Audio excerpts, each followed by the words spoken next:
What is up, everyone? It's your boy Jared from Period 6 coming at you live with the senior project. Just give me a second. Yada yada. Bam. Alright, Offense Reborn by yours truly. Let's get right into it. So I'm going to talk about how we got the disgusting before picture on the left into the beautiful right picture you see. So yeah, let's get into it. My rationale behind doing a construction project was my passion for construction because I've been helping my dad for years with construction projects and I've always had a lot of fun with it, so I figured it's a great way to do another construction project for the senior project. And then obviously what comes along with this is using a lot of tools, and I haven't used some of the tools that we have at my house that was needed because usually when I'm working on projects it's just a simple drill or screwdriver hammer job, which is very simple, but this was definitely something new and creative for me. And then increasing my skills with the tools so that I know how to use them properly next time I go to use them, or if I ever have kids, I can help them use them. So it was just a great way to learn them. So my mentor was my father, and as you can see on the right, that's him. He's an electrician. He has 25 to 30 years experience with construction, so he has a lot of experience, and he was a great mentor. He was very patient, and he's also very intelligent, not only in the field, but as a person. So it was just a great way for him to teach me and a great way to get some knowledge. So week one, I drove down to Home Depot. I gathered all the materials I needed. I needed rollers, lumber. I needed paint, scrapers, all that jazz. So I got all of it. Went down with Dad's credit card, obviously, and purchased some materials. Then before I went down to Home Depot, I had to actually check my shed for the materials we needed, because we do have some of the materials that we needed. We had some of the tools, we had some of all that stuff, but we definitely needed to buy some very simple, like, reusable stuff, and that's exactly what we did. And obviously the wood, because we don't have 32 pieces of lumber just laying around. Locating weak spots on the fence was definitely a big issue we had, because before I started the project, like, me and my dad just kind of gave a look around the fence and kind of just looked at all the pieces that were super loose, or like where there's a bunch of paint falling off. So that was something we had to do before we even went down to Home Depot.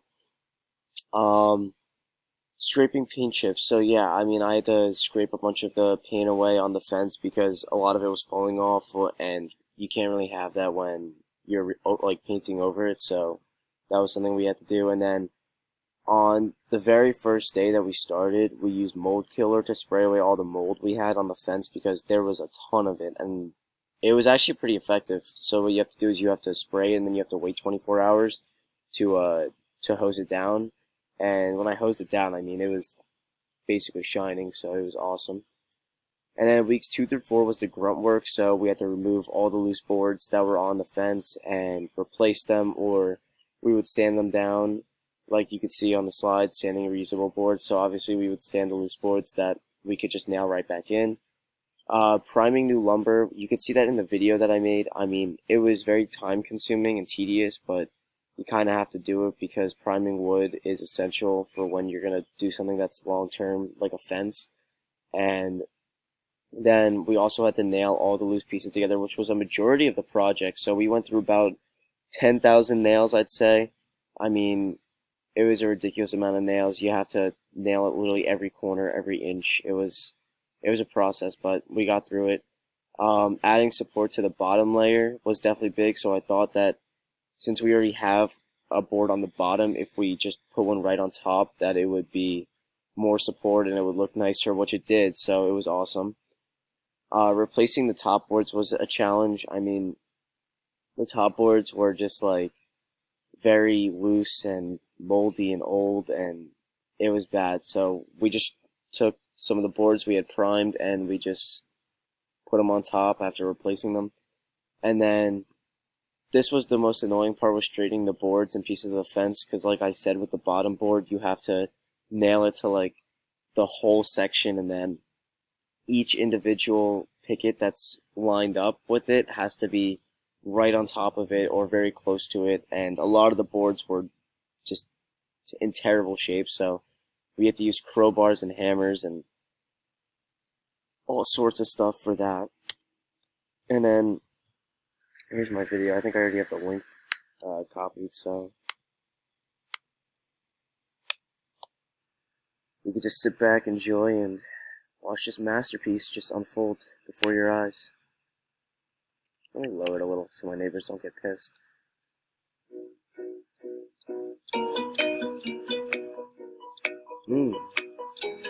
Yep, that's a blueprint. Yeah, get into it. Hey.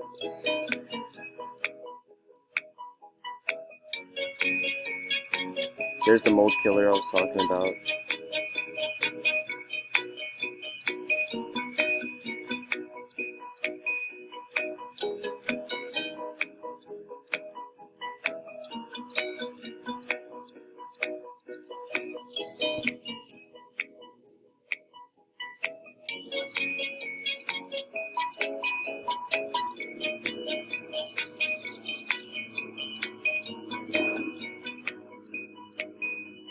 Oh, that table saw weighed like 900 pounds, by the way.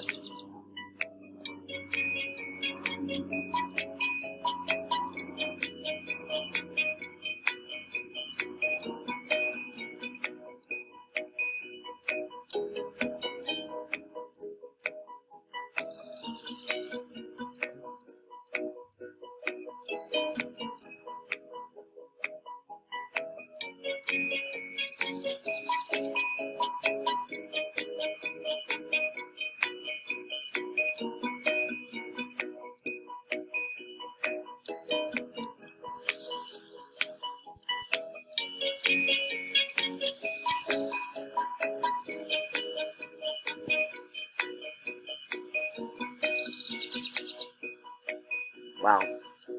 Incredible. Alright, so that was the video.